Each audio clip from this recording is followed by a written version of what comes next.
આપણા ખેતરના પાક જે છે મોઢે આવેલા કોળિયા છીનવાઈ જાય છે. એનું કારણ એ છે કે આપણે બહુ પર્યાવરણને ગંભીરતાથી નથી લેતા. આપણને એમ થાય ઝાડવા વાવવા છે, સદભાવના વાળા વાવ્યા કરશે.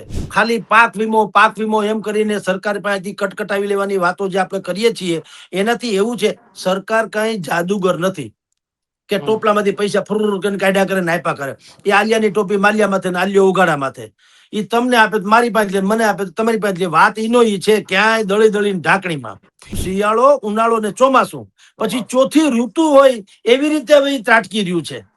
આપની જાણ ખાતર 2011 થી માંડીને શરૂ કરો તો આજ સુધી આપણને પોરો ખાવા નથી દીધો કુદરત, એમ કે તો હાલે. એમ હવે આ જે કુદરતી આપદા આવે છે, કમોસમી વરસાદ હોય કે વાવાઝોડું, કિસાનો ખેડૂતોએ હાય તોબા કરીને હે સરકાર મદદ કરો, હે સરકાર મદદ કરો. એના કરતા હવે ખબર જ છે કે આ લગભગ એક ઋતુની જેમ ત્રાટકે છે, લગભગ પ્રતિ વર્ષ. તો કિસાનોએ પણ એનો લાંબા ગાળાનો ઉપાય સોચવો પડશે, એમાં કોઈ છૂટકો નથી.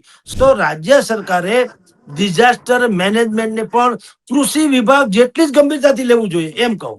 ઓલા કે છે ને કે ભાઈ સાવધાની છે ને એ સારવાર કરતા વધુ સારી. પેકેજ તમે જાહેર કરો છો, સરકાર કરે છે હજારો કરોડો રૂપિયાના, એ પેકેજ તો ઠીક છે, એ કઈ થીગડા દીધે કઈ આભ સંધાય નહીં. પ્રી મોન્સૂન કયો જેમ પ્રી વેડિંગ હોય છે એના જેવી વાત છે. સમજો ને કે એપ્રિલ મહિનામાં અત્યારે તમે વિચાર કરો, એપ્રિલ મહિનો કાળા કોપનો અત્યારે તડકો પડવો જોઈએ એને બદલે અત્યારે વાદળછાયું વાતાવરણ છે, ઝરમર વરસાદ વરસ્યો છે. અને અત્યારે સૌરાષ્ટ્ર ગુજરાતના અનેક વિસ્તારોમાં વરસાદી ઝાપટા પડશે એવી આગાહી છે. નમસ્કાર, સ્વરાજમાં આપનું સ્વાગત છે. હું મયુર. આજે વાત કરવી છે કમોસમી વરસાદની. કારણ કે ગુજરાતની અંદર શિયાળુ, ચોમાસું, ઉનાળુ હોય, અનેક ઋતુની અંદર હર હંમેશા જે કમોસમી વરસાદ થતા રહે છે અને સૌથી મોટું નુકસાન આમાં થતું હોય છે ખેડૂતો. આંબાલાલ પટેલ છે હવામાન નિષ્ણાંત, તેમણે પણ હમણાં આગાહી કરી છે કે 3 થી 6 એપ્રિલ ભારે વરસાદ કમોસમી વરસવાનો છે. થોડા દિવસ પૂર્વે હમણાં વરસાદ વરસી પણ ગયો અને ખેડૂતો જે છે તેમને મોટા પાયે નુકસાન પણ થયું. આગામી દિવસોની અંદર પણ આંધી સાથે વરસાદ કમોસમી વરસવાનો છે. મે એપ્રિલની અંદર તેમણે પણ આગાહી કરી છે. ત્યારે વારંવાર જે માવઠાઓ પડી રહ્યા છે ને, માવઠાથી સૌથી મોટું કોઈને નુકસાન થતું હોય તો તે જગતના તાતનું છે. આ જગતના તાત જે છે તે વારંવાર પડ્યા પર પાટું જેવી સ્થિતિ તેમની ઉપર થઈ રહી છે. ત્યારે આ જ મુદ્દે આપણે ચર્ચા કરવી છે અને આ મુદ્દા ઉપર ચર્ચા કરવા માટે આપણી સાથે જોડાયા છે વરિષ્ઠ પત્રકાર જગદીશ સર મહેતા. સર, સ્વાગત છે સ્વરાજમાં આપનું. સર, મેં કહ્યું કે વારંવાર આ પ્રકારની સ્થિતિ જે છે તે જગતના તાત ઉપર આવી રહી છે, જ્યારે તેઓ પોતાના પાક જે છે તે લઈ નથી શકતા અને જે માવઠાઓ આવી રહ્યા છે તેમના કારણે તેમને વારંવાર નુકસાન થઈ રહ્યું છે. કઈ રીતે જુઓ છો અને સરકાર જે છે તે કઈ રીતે આમાં મદદ થઈ શકે છે તેમને? મયુરભાઈ, ઘણા લાંબા સમય પછી પણ બહુ સારો સબ્જેક્ટ વિષય તમે પસંદ કર્યો અને લાખો કિસાનો માટે આ ઉપકારી સાબિત થશે. તમે જે કીધું ઇન્ટ્રોમાં એના જેવું જ છે. અગાઉ શું હતું? શિયાળો, ઉનાળો, ચોમાસું અને દુષ્કાળ, આ 4 ઋતુ હતી. દર 2-5 વર્ષે આપણે દુષ્કાળ તો આવતો જ ને. કેવો આવતો કે ગાય મકોડા ભરખી જાય એવો, એમ કહેવત થતી, ગાય મકોડા ભરખી જાય. અને આપની જાણ ખાતર ઉપેન્દ્ર ત્રિવેદીએ પન્નાલાલ પટેલની નવલકથા ભવની ભવાઈ એના ઉપરથી પિક્ચર બનાવ્યું. તો એમાં દુષ્કાળની ભયાનક વર્ણન છે. વર્ણન એવું છે કે તમને એમ થાય કે આવા દ્રશ્યો જોવા એના કરતા 7 ભવનો અંધાપો વધુ સારો. જેમાં એક નાની વાછરડીને ભૂખા લોકો ચારેકોરથી બટકા ભરી ભરીને ખાય છે, કાપી કૂપીને પણ નહીં. જુઓ, કાપવાની તો અપરાધ તો બધોય છે, પણ કરુણતાની ચરમસીમા જુઓ. એટલી પણ ભૂખાળવા લોકો થઈ ગયા કે જીવતા પ્રાણીને ખાવા માંડ્યા બટકા ભરી ભરીને. અને એનાથી આગળ કહું તો એ પિક્ચર ભવની ભવાઈમાં પન્નાલાલ પટેલની નવલકથા ઉપરથી બની. ઉપેન્દ્ર ત્રિવેદી એમાં મેઇન હીરો હતા. એ શું જુએ છે દ્રશ્ય? એક વંડી પાછળ જોઈ રહ્યા છે કે એક માં, જો મયુરભાઈ, આ ખતરનાકમાં ખતરનાક દ્રશ્યાંકન છે એ પિક્ચરનું અને નવલકથાનું. એક માં એના જીવતા બાળકને કરડી ખાય છે. માં ભરખી જાય. વીછીને, તમારી જાણ ખાતર વીછી વિશે એમ કહેવાય છે વીછણ. ઈ એના બચ્ચાને જ્યારે જન્મ આપે ને પછી બચ્ચા શું કરે છે, પાલન પોષણ માટે વીછણને ખાઈ જાય ને વીછણ પોતે ખપી જાય, એમાં એના ઈ બચવાનો કોશિશ નથી કરતી, કારણ કે એના છોરું ઉછરી જાય એટલે વીછણ જે છે એને એના છોરું જે છે એ કરડી ખાય, એવું આપણે સાંભળ્યું પણ છે અને ગામડામાં કે પણ છે. તો આ પ્રકારનો દુષ્કાળ એક જમાનામાં આવતા, જેમાં માણા કે ને ગાય મોકળા ભરખે માં એના છોરુને ભરખી જાય, એવો કાતિલ દુષ્કાળ આવતો. હવે દુષ્કાળને દેશવટો મળી ગયો એમ કહીએ તો પણ કઈ ખોટું નથી, કારણ કે ઘણા કેશુભાઈ પટેલના વખતથી, હું ગુજરાતની જ વાત કરું, કેશુભાઈ પટેલના વખતથી કુવા, ડંકી, રિચાર્જ અને સીમનું પાણી સીમમાં, ગામનું પાણી ગામમાં, એ કન્સેપ્ટ હેઠળ જે ચેક ડેમ બધા નાના નાના બની રહ્યા છે, જે તે સમયે પણ હજારોની સંખ્યામાં બનાવેલા, પછી મથુરભાઈ સવાણી થી માંડીને અનેક લોકો એમાં ઝંપલાવ્યું. અત્યારે ગીર ગંગા જે રાજકોટનું છે, ભાઈ સખિયાભાઈ દિલીપભાઈ સખિયા, ગીર ગંગાનો હમણાં જ અહીંયા કુમાર વિશ્વાસની એક જળ કથા પણ રાજકોટમાં થઈ ગઈ, અને અત્યારે પણ એણે 1,11,111 એટલા ચેક ડેમ બનાવવાનો સંકલ્પ લીધો. આ પુનિત કાર્ય છે, એ તમને કહું.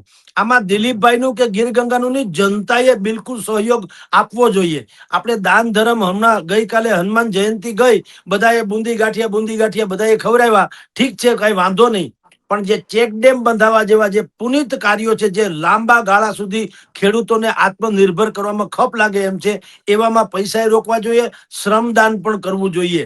ખેર, હવે ઈ બધા પ્રયાસોને કારણે દુષ્કાળને દેશવટો મળી ગયો એમ કે તો ચાલે.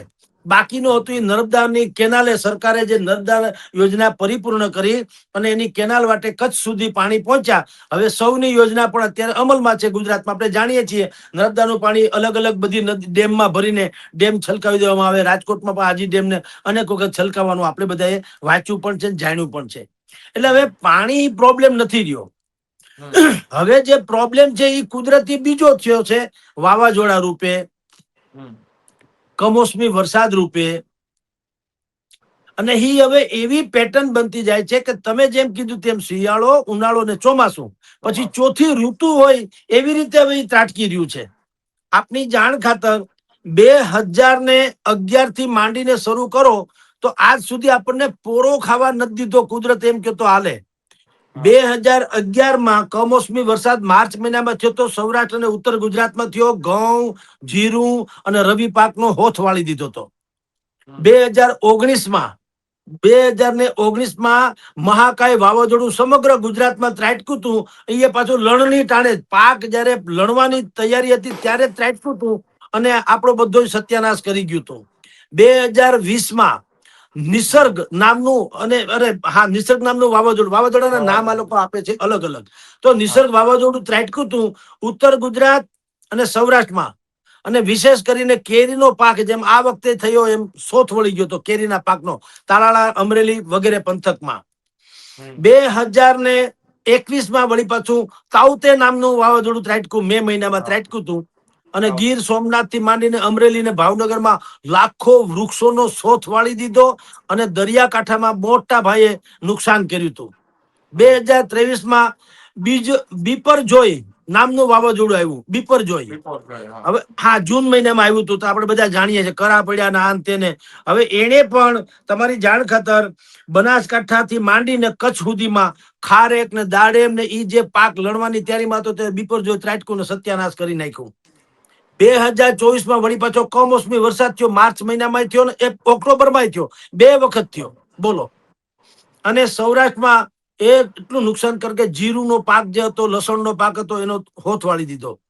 અને 2025માં તમે જાણો છો અત્યારે હમણાં જે આપણે એના ઉપર તો બહુ બધી ડિબેટ થઈ હતી, જેના પછી રાજ્ય સરકારે 10,000 કરોડ રૂપિયાનું રેકર્ડ બ્રેક કહી શકાય એવું પેકેજ જાહેર કરેલું. એ રેકર્ડ બ્રેક, વરસાદે રેકોર્ડ બ્રેક હતો. 3.5-4 ઇંચ પાણી ઈ સમયે પડી ગયું. તમે વિચાર કરો, ઓક્ટોબરમાં 3.5, અને પાણી એટલે જે ખેતરમાં પાથરા હતા માંડવીના તૈયાર થઈ ગયેલો, એટલે કોળીએથી આપણે કહીએ ને મોઢા ઉપરથી કોળીઓ છીનવી લેવામાં આવ્યો એમ પાથરા બધા તણાઈ ગયા હતા, આપણે બધું જાણીએ છીએ. તો તમે જે મયુરભાઈ કીધું તેમ હવે સૌરાષ્ટ્ર ગુજરાતના કિસાનો અને ઇવન ગવર્મેન્ટ પણ આ બધાએ એક વાત હવે એના માટે થઈને એક વિશેષ અલાયદી વ્યવસ્થા કરવી જોઈએ, જેને આપણે સરકારની પરિભાષામાં ડિઝાસ્ટર મેનેજમેન્ટ કહીએ છીએ. આપત્તિ વ્યવસ્થાપન કહેવાય ને, મુશ્કેલ સમયમાં હા. કામ લાગે, ડિઝાસ્ટર મેનેજમેન્ટ. એ હમ. સરકાર એની રીતે કરતી કરે. કિસાનોને કહેવાની જરૂર છે અત્યારે તમારા માધ્યમ થકી મયુરભાઈ, કે હવે જેમ પડોશી પાકિસ્તાનમાં છે ને, એના વિશે કહેવાય છે ને કે પડોશી બદલે નહીં ચાહતે. એટલે અકોણોમાં અકોણો પડોશી છે, તો હવે એની હારે કોઈ પણ હિસાબે આપણે એને પનારો પડ્યો છે તો પૂરું કરવું પડશે, એમાં બદલી શકાતું નથી. એમ હવે આ જે કુદરતી આપદા આવે છે, કમોસમી વરસાદ હોય કે વાવાઝોડું, કિસાનો ખેડૂતોએ હાય તોબા કરીને હે સરકાર મદદ કરો, હે સરકાર મદદ કરો, એના કરતા હવે ખબર જ છે કે આ લગભગ એક ઋતુની જેમ ત્રાટકે છે, લગભગ પ્રતિ વર્ષ. તો કિસાનોએ પણ એનો લાંબા ગાળાનો ઉપાય સોચવો પડશે, એમાં કોઈ છૂટકો નથી. સરકાર અને કિસાન બંને ભેગા થઈને કરે તોય વાંધો નહીં, છે વ્યવસ્થા. ઉપાય આપણે બીજા વિભાગમાં કહું છું, પણ એવો ઉપાય છે એમ કહું છું. એ ઉપાયને હવે અમલી બનાવવો પડે, જેથી કરીને અત્યારે જે જગતનો તાત આમ માથે હાથ દઈને બિચારો બેહી જાય, અથવા તો મોઢામાં આવેલો કોળિયો છીનવાઈ જાય, પછી જેની દુર્દશા થાય એવી દુર્દશા ન થાય. એટલે સરકારે અને કિસાનોએ આના માટે એક સ્પેશિયલ જેમ પેકેજ તમે જાહેર કરો છો, સરકાર કરે છે હજારો કરોડો રૂપિયાના, એ પેકેજ તો ઠીક છે, એ કઈ થીગડા દીધે કઈ આભ સંધાય નહીં. એના કરતા ટ્રેન એવી રીતે કરવામાં આવે ને કેટલીક વ્યવસ્થા એવી રીતે કરવામાં આવે, કેટલાક ઉપકરણો એવા વસાવવામાં આવે, કેટલાક સંસાધનો એવા વસાવવામાં આવે કે જેથી કરીને, કારણ કે વાવાઝોડું સાર્વત્રિક હોતું નથી, આખા દેશમાં વાવાઝોડું આવે એવું નથી હોતું. વાવાઝોડાના પ્રકારે હોય છે અને એના વિસ્તારે હોય છે. તો એ સમયે જો સરકાર અને કિસાન જે ભેગા મળીને કે, તો એ સરકાર કરે તો એ કઈ ખોટું નથી, પણ એવી જો વ્યવસ્થા કરે અમુક સંસાધનોની, જેથી કરીને જે વિસ્તારમાં આ વાવાઝોડું ત્રાટકવાનું હોય, હવે તો આપણને આગાહી તો અંબાલાલ પટેલ નહીં, સરકારથી માંડીને વેદ સરકાર આપણે ઉપગ્રહો જે હવામાનને લગતા ઉપર મોકલ્યા છે, એ બધાને કારણે ખબર તો પડી જ જાય છે કે વાવાઝોડું ત્રાટકવાનું છે. ન ત્રાટકે તો મહેરબાની, પણ ત્રાટકવાનું જે ખબર પડી જાય. અકસ્માત નથી ત્રાટકતું, અગાઉના જમાના જેવું છે નહીં. અત્યારે પણ અંબાલાલ પટેલે શું કીધું, અત્યારે હમણાં જ આજે અત્યારે તમે ને હું મયુરભાઈ ચર્ચા કરી રહ્યા છે, ત્યારે હું અહીં મારી બારીમાંથી જોઉં છું, વાદળ છાયું વાતાવરણ થઈ ગયું છે, અને ઝીણા ઝીણા ઝરમરિયા છાંટાઈ પડ્યા છે, અને અનેક સૌરાષ્ટ્રના અનેક ગામોમાં પરથી મેં વિગત મેળવી છે, તો ત્યાં વરસાદની વાવડ છે. અને હજી અંબાલાલ પટેલ કહે છે કે મે મહિનામાં 17મી તારીખ લખી રાખે કિસાન ભાઈઓ, ખાસ કરીને 17મી મેએ અરબી સમુદ્રમાં હલચલ થવાની છે, અને 8 થી 20 જૂન સુધીમાં, નહીતર આપણે ત્યાં 10 થી 15 જૂન સુધીમાં ચોમાસું બેસી જતું હોય છે સામાન્ય રીતે, પણ આ તો 8 જૂનની વાત છે. 8 જૂને વાવાઝોડું પાછું આકાર લેશે અને ત્રાટકી શકે એવું અંબાલાલ પટેલે પણ કીધું છે. અને પ્રી મોન્સૂન જેને કહેવાય, અત્યારે જે વર્ષે એને પ્રી મોન્સૂન કયો, જેમ પ્રી વેડિંગ હોય છે એના જેવી વાત છે, સમજો ને, કે એપ્રિલ મહિનામાં અત્યારે તમે વિચાર કરો, એપ્રિલ મહિનો કાળા કોપનો અત્યારે તડકો પડવો જોઈએ, એને બદલે અત્યારે વાદળ છાયું વાતાવરણ છે, ઝરમર વરસાદ વરસ્યો છે, અને અત્યારે સૌરાષ્ટ્ર ગુજરાતના અનેક વિસ્તારોમાં વરસાદી ઝાપટા પડશે એવી આગાહી છે. બરાબર. આ પેલું પોર્શન થયું કે કુદરત, હવે આપણે હાવ કુદરતને આપણે કોસવા માંડીએ નહીં હાલે. એક જમાનો હતો આપણે કહેતા કર્મે લખો કીર્તાર, છઠ્ઠી ના ચૂકે નહીં, ભલે હુનર કરો હજાર, આખીરના આડા ફરે, એવું જમાનામાં કહેતા. કારણ કે ત્યારે કોઈ વ્યવસ્થા નથી. આપણે માનીએ ભાઈ કુદરત રૂઠો ત્યાં શું કરીએ. હવે હાવ એવું નથી. કુદરત રૂઠો, એની સામે મનુષ્ય જાગ્યોય ખરો. ટેકનોલોજી, ઇન્ફોર્મેશન એટલે કે માહિતી અને તકનીકી, એ બધી વ્યવસ્થા થોડીક થઈ ચૂકી છે. એટલે આપણને જયારે આગોતરી ખબર, મને કાલ વારે કોઈ એમ ધમકી આપે મયુરભાઈ કે આ શેરીમાંથી નીકળો એટલે તમને ભાંગી નાખો, તો હું કોઈ દી નીકળું? પછી નીકળો તો મારો વાંક ગણાય કે નહીં? મને ખબર જ છે કે આ શેરીમાંથી નીકળે કોઈ ભાંગી નાખવાનું છે. એમ હવે અંબાલાલ પટેલ કે માહિતી આપણો હવામાન વિભાગ કે જ છે, અત્યારે કહી દીધું છે. હવે તમે જુઓ શું કીધું, 17મી મે. ચાલો, સમય તો છે કે નહીં પૂરતો? તો ખેડૂતોએ એ મગજમાં રાખવાનું કે 17મી મે ની આળે ગાળે વાવાઝોડા જેવું કંઈક થવાનું છે, અને એ પછી કોઈ પણ સમયે ત્રાટકવાનું છે. તો ખેતરમાં એની જે સ્થિતિ હોય તે, અત્યારે એની પાસે સમય તો છે ને, તો એ સમય પ્રમાણે જે પગલા, જે એટલે જો પાક લણણી ઉપર હોય ને 2-3 દિવસ પછી તમારે લણવાનો હોય તો 2-3 દી વહેલા ભલે લણી લ્યો. હું બાકીના બધા આયામો પછી કહું છું, પણ ટૂંકમાં હવે હાવ કુદરતને કોસવાથી, વાવાઝોડાથી માંડીને કુદરતી આપત્તિ જે કિસાનો માટે ત્રાટકે છે, એ કુદરતને ખાલી ઠપકો આપવાથી કે એમ નહીં મેળ પડે. તમારે પણ આપણે પણ એની સામે ઝઝૂમવું પડશે. કોરોના આવે તો આવે, તમારે વેક્સિન વિકસાવે છૂટકો છે. હોય મારી હોય બાપા કરે મેળ નહીં પડે. જી જી સર, હાલની વાત કરીએ તો બાગાયતી જે પાકો છે તેમાં ઘણું બધું મોટું નુકસાનની ભીતિ જે છે તે વર્તાઈ રહી છે. ખરેખર જે પ્રકારે તમે કહ્યું તો આના ઉપાયો શું શું હોઈ શકે અને આવનાર દિવસોમાં સરકારે શું કરવું જોઈએ? બિલકુલ મયુરભાઈ, આ વાવાઝોડું જે છે ને એનું ટેકનિકલ ઇસ્યુ સમાજને ખબર નથી પડે. આપણે એમ માનીએ કુદરત રૂઠો, કુદરત કઈ એમ પાગલ નથી, પણ હવે એટમોસ્ફિયર છે ને વેસ્ટર્ન ડિસ્ટર્બન્સ જેને ઇંગ્લિશ ભાષામાં કહે છે, ટૂંકમાં આબોહવાનું અસંતુલન હવે ડખે ચડ્યું છે. ન્યાય, આપણી ઈથી સરળ ભાષામાં કહું તો ન્યાય ડખે ચડેલું કામકાજ છે, નથી મેળ આવે એમ બરાબર. તો શું થાય છે, ભૂમધ્ય સમુદ્રમાં ત્યાં જે ચક્રાવાત પેદા થાય ને એના ઠંડા પવન જે છે ને ઈરાન ને અફઘાનિસ્તાન થઈ અને આપણે ત્યાં ભારતમાં ઉત્તર પશ્ચિમ, પશ્ચિમ એટલે આપણે પશ્ચિમમાં આવીએ, એટલે ત્યાંથી જે ભૂમધ્ય સમુદ્રમાં ચક્રાવાત ઉભો થાય ને એના ઠંડા પવન ઉભા થાય. ઠંડા પવન ઈ વાયરા ઈરાન અફઘાનિસ્તાન થઈને આપણા ગુજરાત સહિત ભારતમાં આવે, પછી રાજસ્થાન ને આમાં ને ગુજરાતમાં ને એમાં ઠંડા પવન આવી જાય. જે સમયે આપણે પાકને ગરમીની જરૂર હોય ત્યારે ઠંડા આવી જાય. એને કારણે શું થાય છે, આપણે અહીંયા ગરમીનો માહોલ હોય, ત્યાંથી ઠંડા પવન આવે, આપણે અહીંયા માહોલ ગરમી હોય, સમજી લ્યો. તો થાય છે હું, અરબી સમુદ્રમાં જે ભેજ હોય છે એમાં એ ભેજમાં એ ભળે ઠંડો. હવે તમે જો અહીંયા ગરમીનો ભેજ એટલે ગરમી, તાપમાન થોડું ગરમ હોય, જ્યાં ઓલું ઠંડુ ભળે એટલે એને અંગ્રેજી ભાષામાં થંડર સ્ટ્રોમ કહે છે. થંડર સ્ટોર્મ, થંડર સ્ટોર્મ એટલે ટૂંકમાં જે વીજળીના કડાકા ભડાકા, તમે ચોમાહા જેવું દ્રશ્ય બોલો. શું કામ? બે વાતાવરણ ભેગા થાય છે, ઓલિકોના ઠંડા વાયરા, આપણો ગરમીનો ભેજ, એને કારણે આવો ડખોતન અચાનક વરસાદે આવે, કમોસમી વરસાદ થાય, કરાપડા પડે ને આપણું સત્યાનાશ કરીને વયો જાય. આ બધા ગ્લોબલ વોર્મિંગ શબ્દ જે અંગ્રેજીમાં ભારેમાં ભારે છે ને, ટૂંકમાં આબોહવાનું અસંતુલન, પ્રદૂષણ ભળી ગયું છે. આપણે કઈ કેર કરી નથી. આ સદભાવના વૃદ્ધાશ્રમ વાળા જે લોકો વૃક્ષો વાવે છે ને, પાગલ નથી સાહેબ. દરેક માણસે, જેમ નરેન્દ્ર મોદીએ કીધું, એક વૃક્ષ માને નામ, એવું કે છે ને, તો એ કઈ પાગલ નથી. બહુ એને બહુ ગંભીરતાથી લેવું જોઈએ. એ ભાજપનું હોય ને ફલાણાનું એમ નહીં. આ વૃદ્ધાશ્રમ જે છે, સદભાવના વૃદ્ધાશ્રમ, એનું કામ છે તો એ કરે, એમ ન હોય. ભલા માણસ, આપણા ખેતરના પાક જે છે, મોઢે આવેલા કોળિયા છીનવાઈ જાય છે. એનું કારણ એ છે કે આપણે બહુ પર્યાવરણને ગંભીરતાથી નથી લેતા. આપણને એમ થાય ઝાડવા વાવવા છે, સદભાવના વાળા વાવ્યા કરશે, એક વૃક્ષ માં કે નામ, એ તો ઠીક ભાજપ વાળા કર્યા કરશે. એ જે આપણી માનસિકતા છે, તમે કીધું ને કે શું કામ થાય છે, શું કરવું જોઈએ, એ કરવું જોઈએ, એ તરફ આવું છું. ખેડૂતોએ આ બધી બાબતોને બહુ હવે અવગણવી પાલવે એમ નથી, એમ મારું કહેવાનું છે. તમારે કુદરતની સામે બાથ ભીડવા માટે તમારે પણ મદદ કરવી પડે. ખાલી પાક વીમો એમ કરીને સરકાર પાસેથી કટકટાવી લેવાની વાતો જે આપણે કરીએ છીએ, એનાથી એવું છે, સરકાર કઈ જાદુગર નથી કે ટોપલામાંથી પૈસા ફુર કરીને કાઢ્યા કરે ને આપ્યા કરે.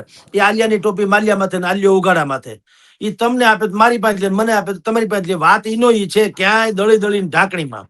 એના કરતા કિસાનોએ શું કરવું જોઈએ, તમે જે પ્રશ્ન પૂછ્યો એનું કહું છું. હવે ખબર જ છે આપણને કે વાવાઝોડું કે કમોસમી વરસાદ આવે છે ને આવે છે નિશ્ચિતપણે. બલકે હવે આપણને એડવાન્સ ખબર પડે છે. એટલી વળી આપણી ભગવાનની કૃપા માનો કે ટેકનોલોજી ઈ તરફ વહી ગઈ કે આપણને કમસે કમ એડવાન્સ ખબર તો પડે કે આવું છે. તો શું કરવું જોઈએ, સમજી લો. સૌથી પહેલા તો તમને કહું, જે આવતા પહેલા, ધારો કે કાલ હવે અત્યારે જેમ કે અંબાલાલ પટેલે કીધું કે હમણાં જ અત્યારે ચાલુ જ છે, અહીંયા આપણે ચર્ચા કરી છે ત્યારે, તો હવે સૌથી પહેલા શું કરવું જોઈએ તમને કહું, પછી શું કરવું એટલે લાંબા ગાળાના પ્રશ્નો છે. અત્યારે શું કરવું? પ્રત્યેક ખેડૂતે એના ખેતરના મોબાઈલથી હોય તો ફોટા પાડી લેવા જોઈએ, તારીખ વાર સાથેના, જેથી કરીને તલાટી મંત્રી કે ગ્રામ સેવક જેથી સર્વે કરવાની વાત આવે તે દિવસે ઉલ્લુ ન બનાવે. તમારે કહેવાય જો આ તસવીર, એમાં તારીખ વાર બધું મેન્શન છે, મારા ખેતરમાં કપાસ હતો કે તલ હતા કે માંડવી હતી કે ઘઉં હતા કે મગ હતા કે અડદ હતા, જે સ્થિતિ થઈ એ જુઓ, અમે ફોટા પાડી લીધા, તમે જોઈ લ્યો. એટલે સૌથી પહેલું કામ તમને કહું, હવે જયારે તમારી પાસે ખેડૂત પાસે સમય ન હોય તો કહું છું, અને સમય હવે છે ને, અત્યારે વરસાદની વાતો ચાલી રહી છે, તો સૌથી પહેલા તો ફોટા પાડી લ્યો, ચાલુ વરસાદે ચાલુ નુકસાન થતા હોય એના લાઈવ બને તો વિડીયો ઉતારી લ્યો અને કા ફોટા પાડી લ્યો. અત્યારે મોબાઈલ તો બધા પાસે છે જ, તો કીર્તિદાન ગઢવીના ડાયરા સાંભળ્યા કરશો તો આ કામ કરવાના છે કેદી કરશો. એટલે એનો સદુપયોગ કઈ કરો ભાઈ સાહેબ, ડાયરા સાંભળો ખરાબ નથી, ખોટું નથી, પણ બેઝિકલી મનોરંજન કરતા થોડીક ઉપયોગિતા છે એ નહીં કરો. મોબાઈલ દરેક પાસે છે, એ લોકો શું સર્વે કરે, પછી પાછા આપણે રાડ્યું નાખીએ કે સર્વે બોગસ થયું છે ને અમને અન્યાય થયો છે ને 33% વધુ અમારે નુકસાન થયું તોય અમારું નોંધ નથી કરીને. પણ એ બધું એના ઉપર છોડો, તમે મોબાઈલ થી કેપ્ચર કરી લો તમારે ચાલુ વાવાઝોડા એ તમારા ખેતરના ફોટા કે જુઓ આ શું થયું, સત્યાનાશ થઈ ગયો એમ. એટલે પેલી વાત તો એ કરી દઉં. હવે લાંબા ગાળાની વાત કરું, આ તો કાલ આવવાનું હોય વાવાઝોડું તો શું થઈ શકે એની મેં પેલા વાત કરી. હવે લાંબા ગાળાની વાત કરું કે હવે જયારે આંબાલાલ પટેલ કે હવામાન વિભાગ તમને કહી જ દે છે 5-15 દી અગાઉ કે ભાઈ વાવાઝોડું આવવાનું છે, બરાબર, દિવાળીમાં વરસાદ આવવાનો, તો અંબાલાલ પટેલે કીધું જ તું જે તે સમયે પણ કે ભાઈ દિવાળીમાં વરસાદ આવશે, નવરાત્રીમાં આવ્યો, આપણે બધા જાણીએ છીએ. એમ અત્યારે આપણને કહી દીધું કે એપ્રિલ અને મે મહિનામાં પણ કમોસમી વરસાદ થશે, આ કહી દીધું છે, બરાબર છે. હવે અત્યારે ખેડૂતોએ શું કરવું જોઈએ? સૌથી પહેલા તો વાવાઝોડું આવવાના જયારે વાર હોય, જે તારીખ નજીક આવે પહેલા, સૌથી પહેલા તો જે એની પાસે ખુલ્લામાં જો કોઈ પાક જણસ પડી હોય, માંડવી તલ આ તે ઇત્યાદિ, કારણ કે ખેતરમાં ખળામાં પડી હોય, પોતાનું ઘરનું મોટું ફળિયું હોય તો ફળિયામાં પડી હોય, તો સૌથી પહેલા તો એને તમે સુરક્ષિત પડલે નહીં, જ્યાં વરસાદથી ન પડલે એવી જગ્યાએ પેલા તો મૂકી દેવો જોઈએ. એટલે કમસે કમ એટલું નુકસાન તો બચ્યું, જે તૈયાર ભાણેથી સત્યાનાશ ન થઈ જાય એની વાત કરું છું. પછી તમે આમાં શું છે, પેટા પ્રશ્નો બહુ હોય. તમે જયારે ખેડૂતોને કઈ કહો તો એમ કે સાહેબ એવડા મોટા અમારા ક્યાં ઓરડા ગોતવા, તે અમે ઘરમાં બધો માલ નાખીએ છીએ ને, પેટા પ્રશ્નો બહુ કરે. પણ ભલા મને આ કુદરતી છે, આ સરકારી નથી, આ કોંગ્રેસ કે ભાજપ નથી ત્રાટકતું, કુદરત ત્રાટકે છે. એટલે કઉ છું કે જે છે એ તો છે, હવે તો લડવું તો પડશે ને. તો જો ઘર એવડા મોટા ન હોય અને ફળિયામાં તમારે માલ રાખે છૂટકો હોય, તો તાડપત્રીથી ઢાંકી દો, જેથી કરીને નીચેનો કદાચ થોડોક માલ પડે પણ ઉપરનો તો સલામત રહે. ત્રીજું, કાપણી અને લણણી તમારે પાક આમ જો પાકવાની સ્થિતિમાં જ હોય, ધારો કે જેમ કે અત્યારે કેરીની સિઝનમાં થયું, તાલાળા પંથકમાં કેરી ને બેન આમ તમે આંબે આવ્યા હતા, હવે મોર આવ્યા હોય ત્યારે વાવાઝોડું આવે તો કઈ થઈ ન શકે, પણ અત્યારે થોડીક નાની મોટી કેરી છે. ઘણી વખત શું છે, આંબામાં કેરી લોકો પોતે અહીંયા આંબામાં પાકવા દે છે, એ બહુ સારી વાત છે, કારણ કે બાકી રાસાયણિક રીતે પકાવે એ એમાં મજા નહીં. પણ હવે તમને જયારે ધમકી કુદરતની મળી જ ગઈ છે કે વાવાઝોડું આવવાનું છે, તો તમને ખબર છે વાવાઝોડામાં સૌથી વધુ નુકસાન કોને થાય? બાગાયતી પાકોને. કેળા, ચીકુ, નાળિયેરી કે આ પપૈયા કે આંબા કે એને સૌથી વધુ થાય. તો ખેડૂતોએ ખબર જ હોય કે આંબામાં આવડી આવડી કેરી થઈ ગઈ છે, હજી 5-15 દી હોય તો કદાચ મોટી થઈ જાય, અથવા તો એમાં દાણો બાજી જાય અને કેરી આંબે જ પાકી જાય. વનપક એવો શબ્દ છે, વનપક, જેને આમ કયો ને તો પોપટ જેને ચાંચ મારીને ખાય ને એવી કેરી, એ મીઠી દ્રાક્ષ જેવી, હાકર જેવી. પણ હવે ત્યાં તમને જયારે ધમકી મળી ચૂકી કુદરતની, તો તમારે એવી કેરી હોય તો વાત કરું છું, એને ભલે સેજ ફળ નાનું હોય પણ ઉતારી લ્યો અને પાસ નાખી દો ગમે ત્યાં. શું કામ? આંબામાં હશે ખરી જાય ને ખાખડીના ભાવે વેચવી પડશે કેરી, ખાખડી એકના ભાવે, એટલે જેનું અથાણું થાય, બરાબર. તો આ વાત છે, 3 વાત. ચોથી વાત, અનાજ અને ઘાસચારો તમારી પાસે જો હોય તો એને ખુલ્લામાં ન રાખો. આપણે મળી ખબર પડી ગઈ છે કે આવવાનું છે, તો જે ખુલ્લામાં પડેલું છે ઘાસચારો હોય તો એ, જેથી કરીને પશુધનને વાંધો ન આવે, એને તમારે ખુલ્લામાં ન રાખવું જોઈએ. અથવા તો એટલો મોટો ઘાસ છે ને એટલું મોટું અનાજ તમારી પાસે હોય તો એક કામ કરો, નીચે ત્રેભા ટાટા મૂકી દો, ટાભા ટ્રેકા મૂકી દો અને ઊંચું લઈ લો સેજ, ગમે તેમ કરીને. તો કમસે કમ હેઠે પાણી આવે તો ઊંચું હોય તો ઘાસચારો ઓછો પડે, અનાજ તો પડે જ નહીં. અને માથે તમે તાડપત્રી નાખી દો, એટલે કમસે કમ વરસાદ પડે ખરો, પણ આમ હોય અને નીચે આમ હોય તો કમસે કમ તમે બચાવી શકો ને. તો કુદરતનો માર ઓછો પડે અને વ્યક્તિગત ખેડૂતને નુકસાન ઓછું થાય. પછી શેડ ન હોય, શેડ હોય તો બહુ સારું. ઘણા લોકો કિસાનો પાસે બહુ મોટા ઢાળિયા જેવું ઢોર બાંધવાના ઢાળિયાથી માંડી અને પોતાના મકાનની ઓહરી હોય, 5-6 રૂમની એકારે લાંબી ઓહરી હોય, ઓહરી કહેવાય, ઓસરી. તો ઈ ઓસરી. શેડની માસીનો છોકરો ઓસરી. એટલે આમાં એવું છે, પછી હાથ એવું હથિયાર હોવું જોઈએ. તમે શેડ એટલે એમ ન કહેવાય કે સાહેબ અમારે એવડા મોટા શેડ ક્યાં બનાવ. એટલે ભાઈ ઢાળિયું તો ઢાળિયું, રહોડું તો રહોડું, મકાન તો મકાન, ઓહરી વાળા 5 મકાન હોય તો એને શેડ એની માસીનો છોકરો ગમે એમ કરીને ઢાંકો એટલે વાત પૂરી થાય. કારણ કે દર વખત તમે કયો એમ સરકાર ઘેરે ઘેરે ને કઈ રાંધણીએ કઈ આવવાનું નથી. ઈ ડ્રોન સિસ્ટમ થી કરશે ને પછી તમે કહો અમને અન્યાય થયો. આપણાથી બને એટલું તો કરો.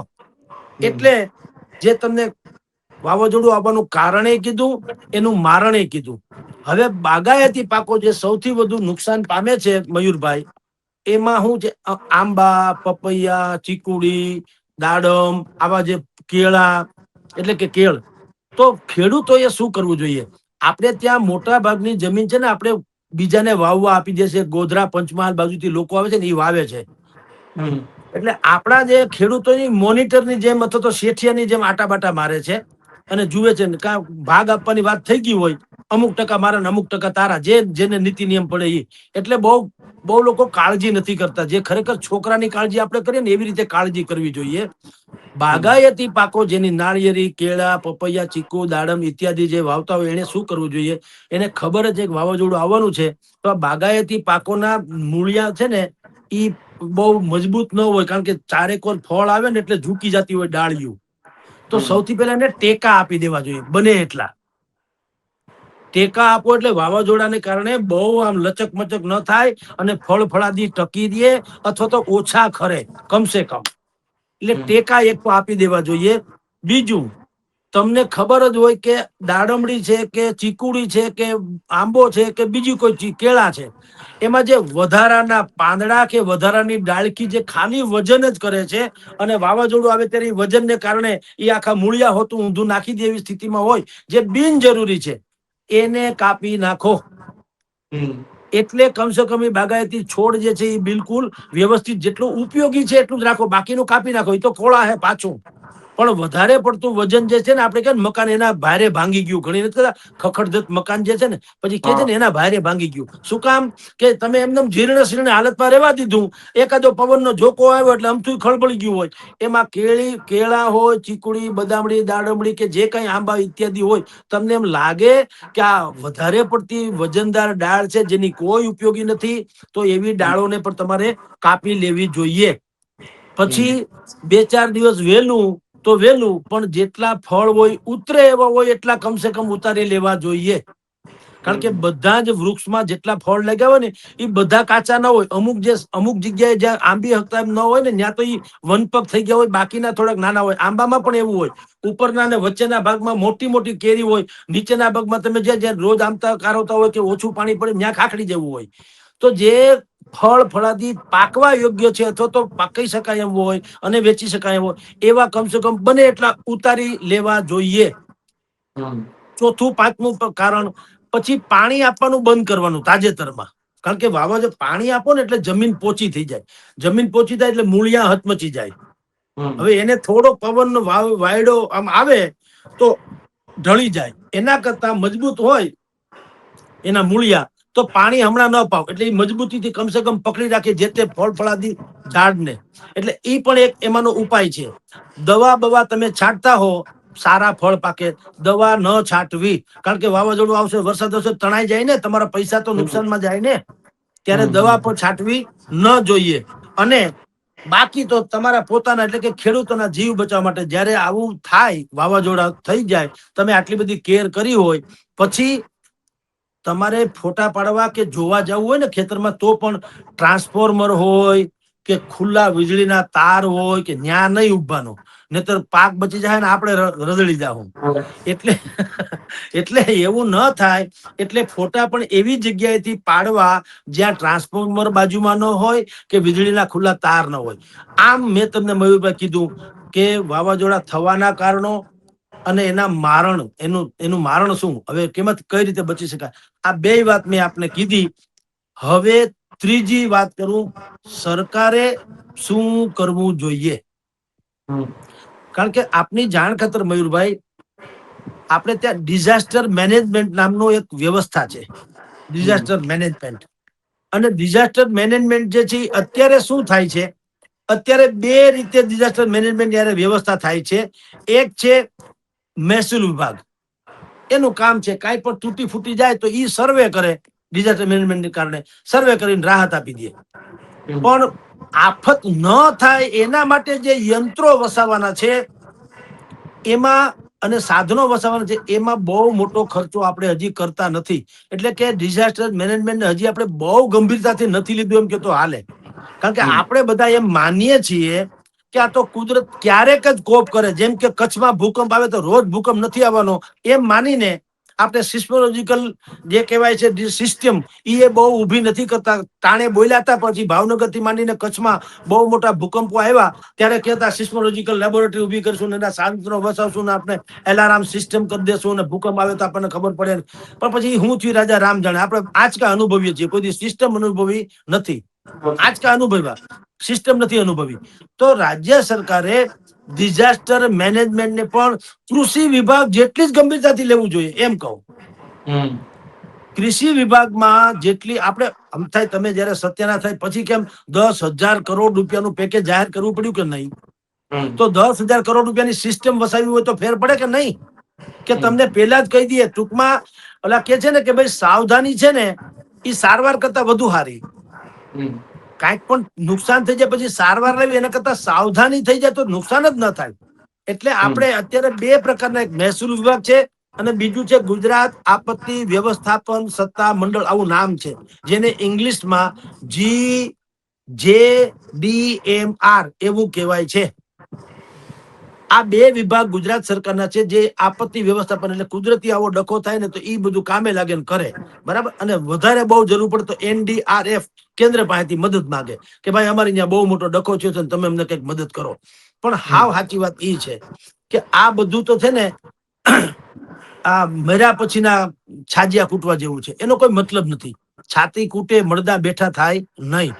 એના કરતા સરકારે એલાર્મ સિસ્ટમ આ વખતના બજેટમાં કર્યું, મેં સાંભળ્યું છે. આ વખતનું 2025-26 નું જે બજેટ છે એમાં એડવાન્સ એલાર્મ સિસ્ટમમાં પૈસા ફાળવા હોવાનું કહેવાય છે.